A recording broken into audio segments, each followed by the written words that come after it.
Assalamu alaikum dear students. Today our 7th lecture of chemistry, class 10th, chapter number 2, page number 25, acids, bases and salts. Acids bases and salts में आज का जो हमारा topic है वो है Lewis concept of acids and bases. इस concept को पढ़ने से पहले अगर हम अपने प्रीवियस लेक्चर्स जो हैं उनको डिस्कस कर लें तो उसके बाद हम इसको स्टडी करेंगे और डिफरेंस देखेंगे कि उन कॉन्सेप्ट्स में क्या डिफरेंस है और इसमें क्या डिफरेंस है। इस चैप्टर के स्टार्ट में जो हमने कॉन्सेप्ट पढ़ा था हमारा वो था आर्हीनियस का, ठीक है। आर्हीनियस कॉन्सेप्ट था ऑफ एसिड्स एंड बेसिस एंड जो सेकंड था वो था Bronsted Lowry concept of acids and bases. उसकी हमने लिमिटेशंस भी पढ़ी थी।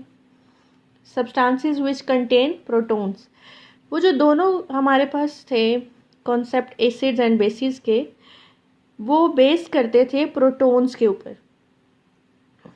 उसके बाद उन दोनों की जब कॉन्सेप्ट हमने पढ़े, उनकी लिमिटेशंस को हमने पढ़ा, हमारे पास एक थर्ड साइंटिस्ट आया जो कि था G.N. लेविस, जिसने अपना कॉन्सेप्ट जो है उसको इंट्रोड्यूस करवाया इन 1923 के अंदर।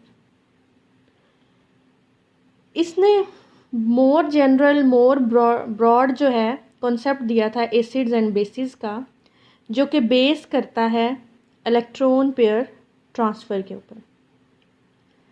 अब अगर देखा जाए तो जो हमारे प्रीवियस जो हमने लेक्चर्स में पढ़े हैं कॉन्सेप्ट, वो बेस कर रहे थे प्रोटॉन्स के ऊपर। ब्रॉन्स्टेड-लोरी जो कॉन्सेप्ट है उसमें हमने पढ़ा कि वो बेस करता है प्रोटॉन के ट्रांसफ़र के ऊपर, जबकि हमारे पास जो लेविस कॉन्सेप्ट है ये बेस करता है इलेक्ट्रॉन पेयर ट्रांसफ़र के ऊपर। किस तरह से करता है, अब हम इसकी डेफिनेशन देख लेते हैं, एसिड की according to Lewis concept, then base की। सबसे पहले हमारे पास है acids according to Lewis concept of acids and bases. An acid is a substance, molecule or ion which can accept a pair of electrons. अब हमारे पास जो एसिड्स हैं वो ऐसे सब्सटेंसेस होते हैं like molecule or ion. Again पहले वाला कॉन्सेप्ट जो हमने पढ़ा है ब्रॉन्स्टेड-लोरी का, उसमें भी हमने पढ़ा था मॉलिक्यूल और आयन, और मैंने बताया था कि इसमें रिवर्सिबल रिएक्शन प्रेजेंट है। सेम इज़ द केस, इसमें भी हमारे पास रिवर्सिबल रिएक्शन होगा, जिसमें 2 टाइप्स ऑफ रिएक्शन होंगे, forward reaction and reverse reaction. अब सब्सटेंसेस में जो मॉलिक्यूल्स हैं वो होंगे फॉरवर्ड रिएक्शन के अंदर, और जो हमारे पास आयन्स हैं वो होंगे रिवर्स रिएक्शन के अंदर, which can accept a pair of electrons. इनमें इन मॉलिक्यूल्स और आयन्स के अंदर एबिलिटी होनी चाहिए कि ये एक्सेप्ट कर सकें इलेक्ट्रॉन्स के पेयर को। उसके बाद हमारे पास आता है बेस। बेस क्या है? Base is a substance, molecule or ion which can donate a pair of electron। Same जैसे हमने ऊपर पढ़ा मॉलिक्यूल और आयन ऐसे सब्सटेंसेस which can donate, यहाँ पे क्या था which can accept a pair of electrons, यहाँ पे बेस में क्या है which can donate a pair of electrons। अब यहाँ पे स्टूडेंट्स आपने इसको मिक्स नहीं करना। एसिड्स में हमारे पास एक्सेप्ट कर रहा है पेयर ऑफ इलेक्ट्रॉन, जबकि बेसिस में हमारे पास डोनेट कर रहा है पेयर ऑफ इलेक्ट्रॉन्स को। ये तो थी हमारे पास एसिड्स और बेसिस की जो डेफिनेशंस हैं according to Lewis concept of acids and bases, जो कि बेस्ड करती हैं इलेक्ट्रॉन पेयर ट्रांसफ़र के ऊपर। अब हम इसकी एग्जांपल को देखते हैं। एग्जांपल में हमारे पास है a reaction between ammonia and boron trifluoride takes place by forming a coordinate covalent bond between ammonia and boron trifluoride by donating an electron pair of ammonia and accepting that electron pair by boron trifluoride। अब वो किस तरह से हम देख लेते हैं। Like हमारे पास है boron trifluoride plus ammonia. Ammonia हमारे पास डोनेटिंग होगा, क्या डोनेट कर रहा है, इलेक्ट्रॉन पेयर। बोरोन ट्राइफ्लोराइड जो है यहाँ पे एक्सेप्टिंग होगा, क्या एक्सेप्ट कर रहा है, इलेक्ट्रॉन पेयर। किस तरह से कर रहा है, रिएक्शन को कंटिन्यू करते हैं। बोरोन के पास आउटर मोस्ट शेल में 3 इलेक्ट्रॉन्स हैं, जबकि फ्लोरीन के आउटर मोस्ट शेल के अंदर 7 इलेक्ट्रॉन्स हैं। फ्लोरीन जो है इसने खुद को स्टेबल करना है, अपने आउटर मोस्ट शेल को कंप्लीट करना है, अपना ऑक्टेट कंप्लीट करना है। तो ये क्या करेगा, ये बॉन्ड बना लेगा बोरोन के साथ। इनके दरमियान जो बॉन्डिंग होती है वो होती है कोऑर्डिनेट कोवेलेंट बॉन्ड। जब ये बॉन्ड बनाएगा तो ये खुद को स्टेबल कर लेगा, अपनी नीड को फुलफिल कर लेगा। जिस तरह हमारे पास ये अमोनिया है, अब अमोनिया जो है इनकी तो वैलेंसी, इनका तो आउटर मोस्ट शेल है वो कंप्लीट हो गया, लेकिन बोरोन जो है इसका कंप्लीट नहीं हुआ। इसको अब जो अमोनिया है वो पेयर ऑफ इलेक्ट्रॉन जो है वो डोनेट करेगा। तो हम कहेंगे कि हमारे पास जो अमोनिया है यहाँ पे डोनेशन हो रही है इलेक्ट्रॉन की, तो ये हमारे पास क्या है, बेस। जबकि हमारे पास बोरोन ट्राइफ्लोराइड जो है वो यहाँ पे एसिड के तौर पे एक्ट कर रहा है। यही रिएक्शन जब हम नेक्स्ट कंटिन्यू कर रहे हैं तो यहाँ पे हमारे पास कोऑर्डिनेट कोवेलेंट बॉन्ड बन रहा है बिटवीन एसिड एंड बेस। इसमें हमारे पास अमोनिया जो है वो एक्ट कर रहा है as a base and boron trifluoride act as acid. इसी तरह हम नेक्स्ट एक और एग्जांपल देखते हैं, उससे हमें फर्दर ये क्लियर हो जाएगा। नेक्स्ट एग्जांपल में हमने कैटाइंस देखने हैं। कैटाइंस में क्या होगा, प्रोटॉन इटसेल्फ और मेटल आइंस कोई सा भी हो सकता है, act as Lewis acids. For example a reaction between proton and ammonia. इसमें अब हमारे पास जो H+ है वो एक्ट कर रहा है एज एन एसिड एंड जो अमोनिया है वो हमारे पास एक्ट कर रहा है एज अ बेस। अब यहाँ पे हमारे पास जो H+ है वो किस तरह से है, हमें पता है कि जो हाइड्रोजन है उसके पास 1 इलेक्ट्रॉन होता है उसके आउटर मोस्ट शेल में। अगर वो अपना 1 इलेक्ट्रॉन भी शेयर कर देगा तो उसके पास कोई इलेक्ट्रॉन नहीं रहेगा और उसके ऊपर प्लस का साइन आ जाएगा।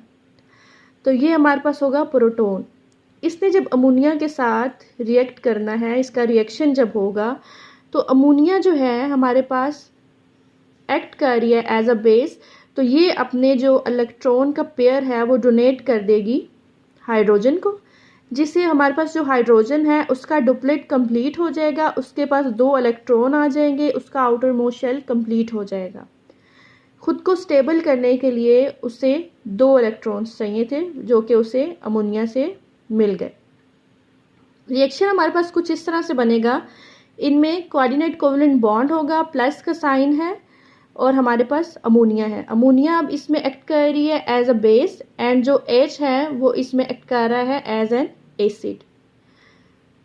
उसके बाद यहाँ पे जो प्रोडक्ट बन रहा है, the product of any Lewis acid base reaction is a single species called adduct.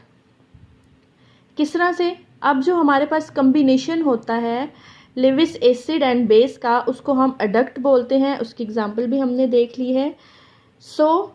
हमारे पास a neutralisation reaction according to Lewis acid is donating and acceptance of an electron pair to form a coordinate covalent bond is an adduct।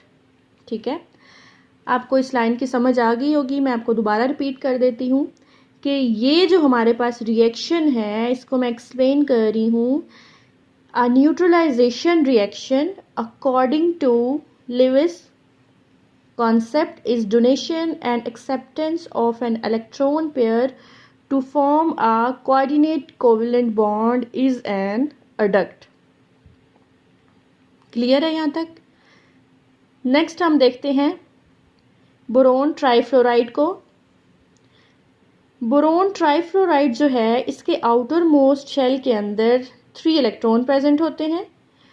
और हम अगर इसकी electronic configuration देखें, electronic configuration students हमने 9th class में बहुत detail से पढ़ा है कि इलेक्ट्रॉनिक कन्फिग्रेशन क्या होती है, उसे किस तरह से किया जाता है, उसमें ऑर्बिटल्स कितने होते हैं, वैलेंस शेल्स कितने होते हैं, सेल्स सब शेल्स कितने होते हैं, सब कुछ हमने डिटेल में पढ़ा है। यहाँ पे हम सिर्फ देखेंगे ऑर्बिटल्स के नेम और उनमें वो कितने अकोमोडेट इलेक्ट्रॉन्स कर सकते हैं वो देखेंगे। लाइक हमारे पास एस ऑर्बिट है, एस ऑर्बिटल में 2 इलेक्ट्रॉन्स जो हैं वो होंगे, पी में हमारे पास 6 होंगे, डी में 10 एंड एफ में 14। अगर हम बोरोन ट्राइफ्लोराइड को देखें तो जो बी है हमारे पास, इसमें जो एस ऑर्बिटल है उसके अंदर तो 2 इलेक्ट्रॉन प्रेजेंट होंगे, लेकिन जो हमारे पास पी है इसके पास सिर्फ 1 इलेक्ट्रॉन होगा। जब इसके पास 1 इलेक्ट्रॉन होगा, बोरोन जो है फ्लोरीन के साथ बॉन्ड बनाएगा तो जो बोरोन है उसको 3 इलेक्ट्रॉन फ्लोरीन से मिलेंगे। तो हमारे पास यहाँ पे जो बोरोन है उसका जो पी ऑर्बिटल है उसके अंदर टोटल हो जाएंगे 4। दोबारा से रिपीट कर देती हूँ, पहले बोरोन के पास 1 था, किस ऑर्बिटल में, हमारे पास पी ऑर्बिटल में। लाइक जिस तरह मैंने आपको पहले बताया है कि आउटर मोस्ट शेल में 3 इलेक्ट्रॉन्स होंगे, 2 तो हमारे पास हो गए एस ऑर्बिटल में, पीछे हमारे पास रह गया 1, वो होगा हमारे पास पी ऑर्बिटल में। लेकिन जब ये इसके साथ बॉन्ड बनाएगा तो इसके पास 3 इलेक्ट्रॉन्स आ जाएंगे, तो यहाँ पे हमारे पास P4 हो जाएगा। लेकिन ये कितने इलेक्ट्रॉन्स को अकोमोडेट कर सकता है ऑर्बिटल? 6 को। डेफिशिएंसी हमारे पास कितनी है? 2 इलेक्ट्रॉन्स की। तो ये 2 इलेक्ट्रॉन्स की डेफिशिएंसी को फुलफिल करेगा रिएक्शन करके अमोनिया के साथ, और ख़ुद को भी स्टेबल कर लेगा और बॉन्ड भी बना लेगा। ठीक है, ये तो यहाँ तक बोरोन ट्राइफ्लोराइड की स्टोरी एंड होती है। इसके बाद हम पढ़ते हैं लेविस एसिड्स। अब जो अकॉर्डिंग टू लेविस है, इसमें कुछ स्पीशीज़ हैं जो कि एक्ट करती हैं एज अ लेविस एसिड। वो कौन कौन सी हैं उसको पढ़ते हैं। Molecules in which the central atom has incomplete octet. Octet क्या होता है? जिसमें हमारे पास जो आउटर मोस्ट शेल है उसके अंदर 8 इलेक्ट्रॉन्स प्रेजेंट होते हैं, वो हमारे पास कंप्लीट होता है। लेकिन जो हमारे पास लेविस एसिड्स हैं, इसके अंदर जो मॉलिक्यूल प्रेजेंट हैं उनका सेंट्रल एटम जो है वो इनकम्प्लीट होता है, उसमें उनका ऑक्टेट। अब किस तरह से होता है? उसमें जो सेंट्रल एटम्स होते हैं उनके अंदर have only 6 electrons around them, therefore these can accept an electron pair. यही वो रीज़न है कि इनके अंदर एबिलिटी होती है कि ये हमारे पास इलेक्ट्रॉन पेयर जो है उसको एक्सेप्ट कर लें। तो हम बोलेंगे ये हमारे पास क्या है? Lewis acids. मैं दोबारा बता देती हूँ, ऐसे मॉलिक्यूल्स जिनके अंदर जो सेंट्रल एटम होता है उसका ऑक्टेट कंप्लीट नहीं होता, उसके पास 6 इलेक्ट्रॉन्स होते हैं और उसके पास ये एबिलिटी होती है कि ये इलेक्ट्रॉन पेयर को एक्सेप्ट कर ले।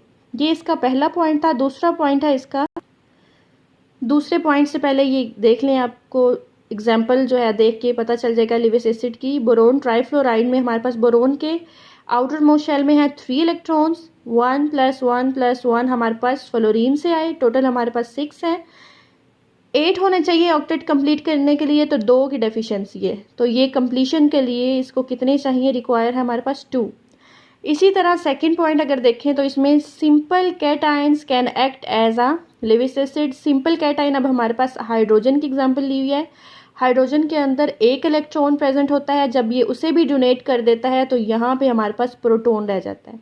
अब इसको रिक्वायर है 2 इलेक्ट्रॉन्स अपना डुप्लेट कंप्लीट करने के लिए। ठीक है, ये होगा हमारे पास सिंपल कैटाइन। बट अगर हम सोडियम, पोटाशियम, कैल्शियम को देखें तो ये हमारे पास इलेक्ट्रोपॉजिटिव हैं, बट ये हमारे पास कैटाइंस नहीं है। क्यों नहीं है? इनके पास एबिलिटी नहीं है कि ये एक्सेप्ट कर सकें इलेक्ट्रॉन्स को। उसके बाद आता है हमारे पास लेविस बेसिस। बेसिस के अंदर पहला जो पॉइंट है उसमें है न्यूट्रल स्पीशीज होते हैं having at least 1 lone pair of electron. इसकी एग्जांपल है हमारे पास अमोनिया, अमाइन, अल्कोहल। अब अमोनिया जो है, अमाइंस जो हैं, ये हम चैप्टर नंबर 3-4 में डिस्कस करेंगे। हमारे पास अमोनिया है तो इसके पास भी एक लोन पेयर है। यहाँ पे हम लेते हैं अल्काइल ग्रुप, साथ में हमारे पास है NH2, तो इसके पास भी एक लोन पेयर मौजूद है। अगर हम यहाँ पर देखें R बॉन्ड बना रहा है ऑक्सीजन के साथ, और फिर अब R हमारा अल्काइल ग्रुप है, तो इसमें हम कोई भी अल्काइल ग्रुप ले सकते हैं। लाइक हमारे पास है CH3, ठीक है, ये बॉन्ड बना रहा है हमारे पास ऑक्सीजन के साथ। ये इधर से 2 लोन पेयर ये हैं, 2 लोन पेयर ये हैं। यहाँ पे एक इलेक्ट्रॉन इधर शेयरिंग हुई है, एक इधर हुई है, एक इधर, और इस तरह से ये इनकी बॉन्ड की फॉर्मेशन हो रही है। ये था इसका पहला पॉइंट, जिसमें न्यूट्रल स्पीशीज़ जो होती हैं एटलीस्ट 1 लोन पेयर जो होता है उनके पास प्रेजेंट होता है। अब इसका जो दूसरा पॉइंट है, इसका दूसरा पॉइंट जो है उसमें है नेगेटिवली चार्ज्ड स्पीशीज़ और एनाइंस। उसमें हमारे पास क्लोराइड है, सायानाइड है, हाइड्रोक्साइड आइंस हैं। एग्जाम्पल हमारे पास है इसकी क्लोरीन की। क्लोरीन के आउटर मोस्ट शेल में 7 इलेक्ट्रॉन्स होते हैं। ये एक लोन पेयर जो है वो प्रोवाइड करता है, लाइक हमारे पास हाइड्रोजन प्रोटोन है यहाँ पे H+, तो ये ख़ुद को स्टेबल करने के लिए इसके साथ बॉन्ड बनाएगा, इसका ऑक्टेट कंप्लीट हो जाएगा, तो यहाँ पे हमारे पास क्या आता है HCl। इसी तरह हम अगर OH के साथ इसका रिएक्ट करवाएंगे तो OH जो है ये इसे अपने इलेक्ट्रॉन पेयर ट्रांसफ़र करेगा और इन दोनों के दरमियान बॉन्ड बन जाएगा हमारे पास HOH। ये हमारे पास बनेगा वाटर का मॉलिक्यूल। ये हमारा टॉपिक यहाँ पे एंड होता है। नेक्स्ट हम इंशाल्लाह नेक्स्ट लेक्चर में डिस्कस करेंगे।